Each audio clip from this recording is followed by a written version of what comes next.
in my heart. Ba, ba, ba, ba. There's music on the streets of London. That's where we are, that's where we are. Ba, ba, ba, ba. There's music on the streets of London. Ba, ba, ba, ba. There's music in my heart. Ba, ba, ba, ba. There's music on the streets of London. That's where we are, that's where we are. Thank you so much. Cheers, thank you so much for listening. Thank you. That was one of my own songs. I wrote that one about being a London busker. When I lost my wife, life was not good, pretty meaningless. And then there were musicians that I met and they made my life better and gave it new meaning. I met one girl, Tasha Sarasova, and she had a song called Music, and I was listening to it basically because it was a song I've never heard before, and then it got to the line, only music makes me feel alive when I want to die. And I thought, yes, that's exactly what I'm going through, and that's exactly how. And music took on a lot more meaning in my life at that point. I leave home to catch the first bus I can with my Freedom Pass. I'm starting off at 9 o'clock, which means I tend to end up in London about 11 o'clock. Which is why I have a coffee before I move on anywhere else.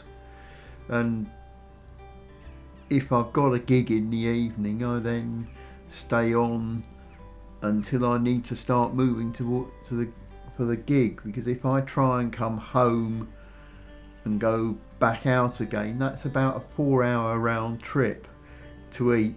And so I think, I can stay later, I can go and see a film, I can go to an art gallery or something like that, and I can enjoy a bit more of the culture and then come home late after the show. It's a standing joke when Dad says to me, "See you tomorrow," because that's literally the case. I can't get back before midnight if I'm going out to a gig in the evening. I meet lots of buskers, and quite a lot of them, technically they are brilliant, but they don't actually move me. But there are some where you cannot help but be dragged into what the meaning of the song is about, and that is rare. When I meet them, I think, yes, those are the ones I'm going to follow. Those are the ones, if they say I'm here, I go. I get messages from people when they're gigging. They seem to want me to come. I get messages about when people are going to be on particular pictures. I look at it. I put stuff on the calendar. But mainly it's a case of turning up and meeting the people that turn up on the day, because when people busk, it's a very last minute decision. Is it too cold? Is it too windy? Is it wet? And so you don't know really who's going to be there unless they've actually said, I'm going to be doing X, Y, Z at this time. Do you want to come? Because I know when I get there, it is going to be absolutely fabulous. I'm going to really enjoy myself. I'm going to listen, and I'm going to be able to hear very, very talented people. Hopefully originals, but if the venue doesn't want originals, then I know it's going to be done to the best of their ability, and there's always the chat afterwards, because I know enough people that they chat to me when they finish the gig. I met Chris for the first time, I think about 2 years ago. Well, after a few years of knowing him, pretty much the same. He likes music and he's a nice chap.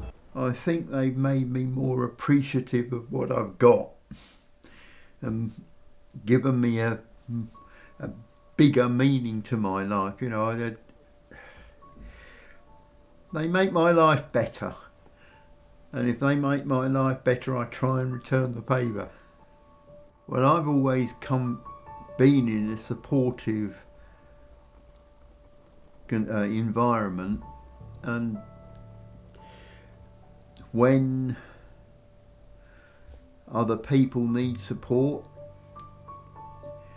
then I can do it. It can sound very, very pompous if I do it myself, but somebody needs somebody in their lives where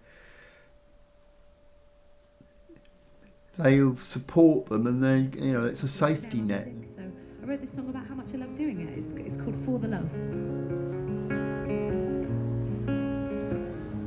I do it for the love, for the love, for the love. I do it for the love, for the love, for the love. I do it for the love, for the love, for the love. I do it for the love, for the love, for the love. I'll never be rich, but I'll always be happy. Ooh. I don't have a Chris is so lovely. He's really kind, really generous, really friendly, and it's just always like a bright face to see on the South Bank. I play here quite often, and one day he stopped by, and hopefully he liked my music. And he actually at the time had his own chair, and he came, sat down, and he just comes quite regularly now. I tend to see Chris at least once a week, sometimes here on the South Bank and sometimes at a gig. I have 2 days when I have him with me. Sunday I've spoken about. Saturday we do what is necessary. I think that's the best way of describing it. But the other 5 days he goes out. I'm happy about that because I do his breakfast before he goes. I have my lunch before he gets back, and I do his dinner when he gets back. That's the sort of framework. But he does all sorts of things. He tells me about it. Some of it I take in, some of it I don't. So sometimes he sees that I haven't, so he will tell me in a different way, and he's good at that. He really is good at that. He understands that I'm a bit deaf, so he's got a sort of an instinct that he knows I'm deaf, and that does help our conversation. And he never, ever gets cross if I have to ask him more than twice. What did you say? Hello, Dad. Hello, son.